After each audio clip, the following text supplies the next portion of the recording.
Elbow. Thank you, Mr. Speaker. The touch and go there. I appreciate that. Well, it's a great honour to rise to present my response to Her Honour the Lieutenant Governor's speech.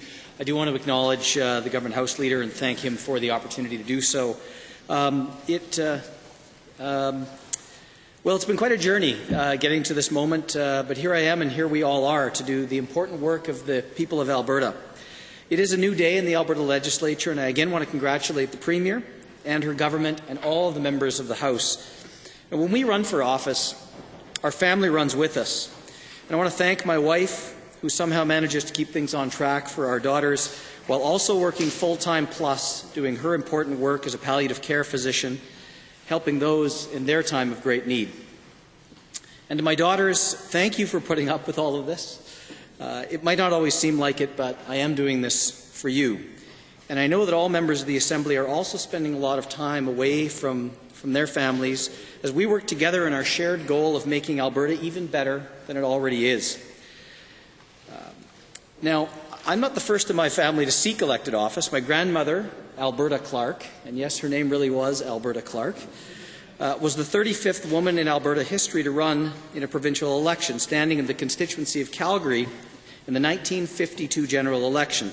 And my grandmother taught me that perseverance, service to community, and commitment to family are what really matter.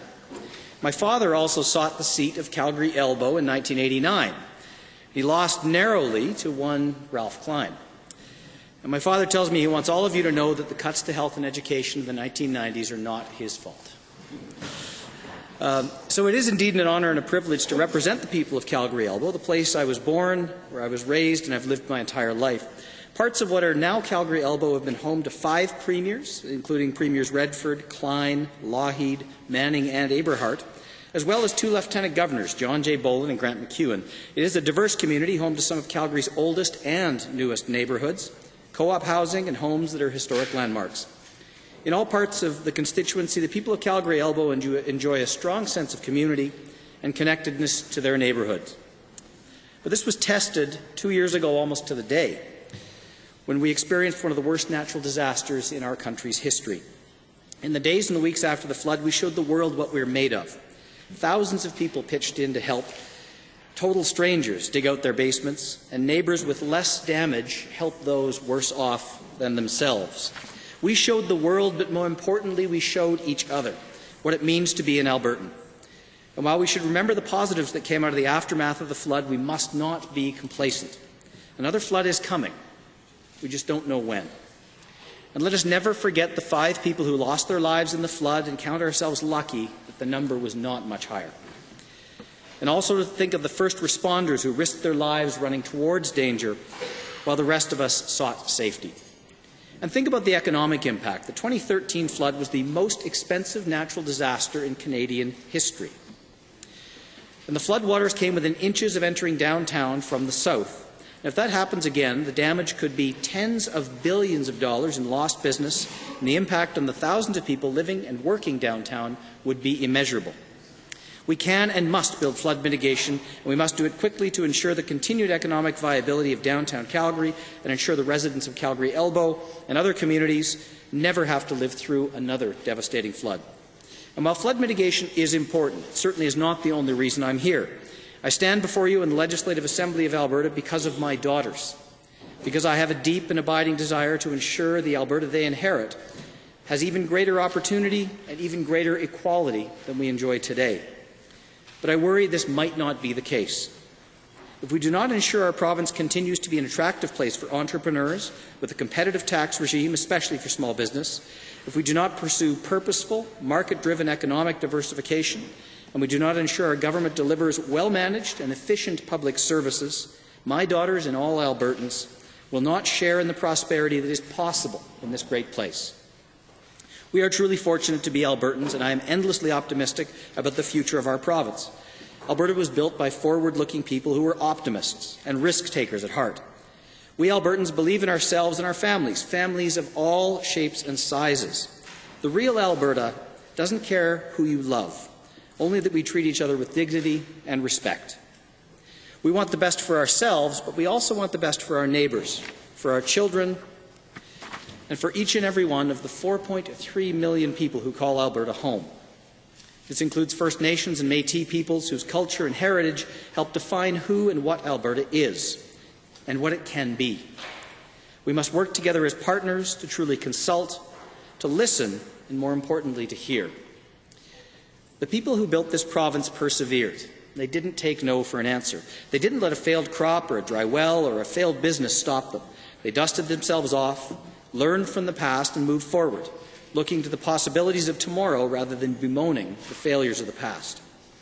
Albertans have always made the impossible possible.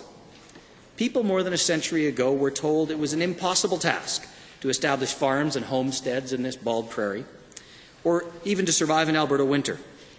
Oil sands pioneers were told it is impossible to overcome the technical challenges to produce bitumen economically. Medical researchers at the University of Alberta were told nothing could be done to improve the lives of people with type 1 diabetes. Doctors at the University of Calgary were told every stroke is a death sentence. They didn't give up. They didn't take no for an answer, and our province, our world, is a better place for it. That's who we are as Albertans, and that is something to be proud of. Our work in this Assembly must be focused on ensuring that continues to be the case for future generations. At the same time, we must recognize that many Albertans are going through difficult times, and our province is facing a historic deficit. We must find more and more stable sources of revenue, but more spending cannot be the only answer. We must transform Alberta's public service and operate our government more efficiently and effectively. A new government is an opportunity to make our public service more transparent and less expensive. I have had the privilege of listening to many responses to the speech from the throne, and what strikes me is that each and every one of us are here because we believe passionately in making Alberta a better place. And I think we would be wise to heed the advice of the member from Calgary Mountain View. Let's make this Assembly a place of negotiation, always focusing on the best interests of Albertans. We have a remarkable opportunity. We have the chance to define ourselves by our ideas, by our vision for Alberta, and not by what we oppose, by who we are rather than what we are against. This new legislature gives us a chance to look at old problems with a fresh perspective. I hope we all take this opportunity to show Albertans we are ready to govern differently. I make the same commitment to you that I make to my constituents in Calgary Elbow, to my family, and to myself. I will be reasonable, rational, and forward-looking. Where I believe government policy is good for Albertans, I will support it. I will never oppose for the sake of opposition. Where I disagree, I will say why, and I will propose clear alternatives. My hope is that we as members, working together, will ensure the Alberta spirit of looking out for our neighbours and rewarding hard work, of shared prosperity and a focus for the future continues today and for many generations to come. Thank you very much.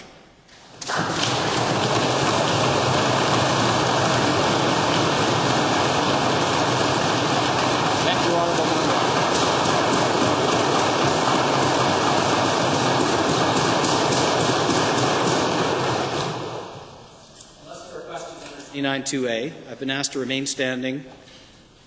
Are there questions under 29(2)A? Comments? Okay.